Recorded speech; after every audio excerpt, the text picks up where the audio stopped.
একদিন দাদু হঠাৎ বলল, বাবা, তোমার ওই ফোনটা একবার দে দেখি, আমি একটু ফেসবুকে ঢুকব। নাতি অবাক হয়ে বলে, দাদু, আপনি ফেসবুক জানেন? দাদু গম্ভীরভাবে বলে, জানি না, তাই তো ঢুকতে চাই। শাহ। নাতি ফোনটা দিল। দাদু ফোন নিয়ে বসে আছে আধা ঘন্টা ধরে। তারপর বলে, এই ফেসবুকে লগ ইন করতে গিয়ে এত প্রশ্ন করে কেন রে বাবা?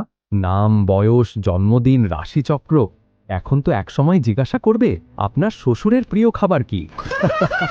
নাতি হেসে বলে, দাদু, ওগুলো সিকিউরিটির জন্য। দাদু বলে, ওরে, এত সিকিউরিটি থাকলে তো ডাকাতও ফেসবুকে ঢুকতে পারবে না। তারপর দাদু নিজের নাম লেখে স্মার্ট দাদু। প্রোফাইল পিকচার দিতে গিয়ে নিজের পাসপোর্ট সাইজ ছবি তুলতে বলে। ফোন ক্যামেরা দাও, নাতি ছবি তুলে দেয়। দাদু ছবি দেখে বলে, এই আমি না, আমি তো এর চেয়ে অনেক সুদর্শন। নাতি, দাদু, এটা তো এখনকার ছবি। দাদু, তাইলে আগেরটা দে, যেখানে আমি চুলওয়ালা ছিলাম।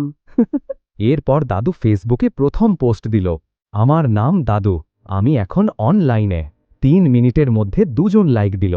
দাদু খুশিতে বলে, দেখ, আমি এখন সেলিব্রিটি।